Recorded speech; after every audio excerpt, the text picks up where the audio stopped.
Thomas's branch line is important, and so is Edward's. But their track and bridges are not so strong as those on the main line. Sir Topham Hatt does not allow the heavier main line engines like Gordon to run on them. But one day, the way Gordon was talking, you would have thought Sir Topham Hatt had given this order for quite another reason. "It's not fair," grumbled Gordon. "What isn't fair?" asked Edward. "Letting branch line diesels pull main line trains." "Never mind, Gordon. I'm sure Boko will let you pull his freight cars sometimes." Gordon spluttered. "I won't pull Boko's dirty cars. I won't run on branch lines." "Why not? It would be a nice change." "Sir Topham Hatt would never approve," puffed Gordon. "Branch lines are vulgar." Gordon puffed away. Edward chuckled and followed him to the station.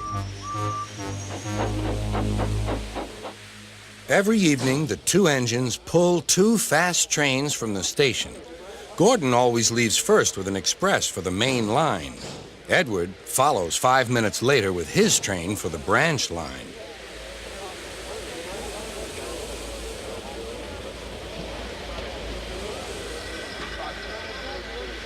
Usually, everything runs like clockwork, but tonight there was trouble. A lady in a green floppy hat was saying goodbye to a friend. It was nearly time for Gordon to start. The fireman looked back towards the conductor's van and saw something green waving. "Right away, mate." He thought the conductor had waved his flag. Gordon started, leaving luggage, his passengers, and the conductor all standing on the platform. Everyone was very surprised and cross.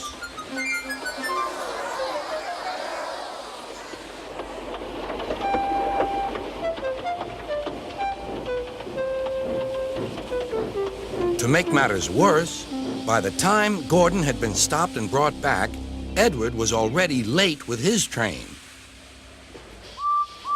So now he set off first.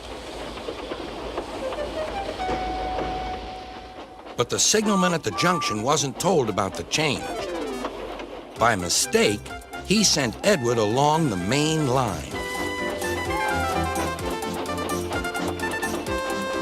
Gordon was sent along the branch and arrived cold and cross on one of the sidings near the harbor.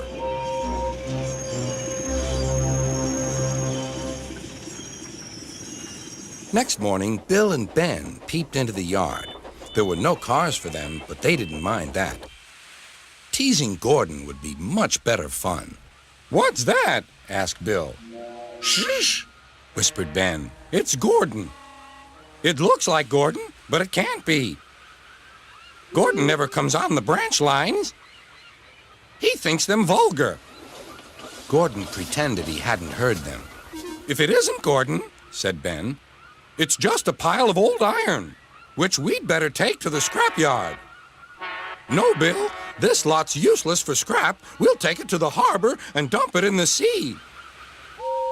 Gordon was alarmed. "I am Gordon. Stop! Stop!" When Boko suddenly arrived, Gordon thought him the most beautiful sight he had ever seen. "Boko, my dear engine, save me!" Boko quickly sized up the situation and threatened to take away the cars he had brought for Bill and Ben. This made the twins behave at once. Gordon thought Boko was wonderful. "Those little demons, how do you do it?" "Ah, well," said Boko, "it's just a knack." Gordon still believes that Boko saved his life, but we know the twins were only teasing, don't we?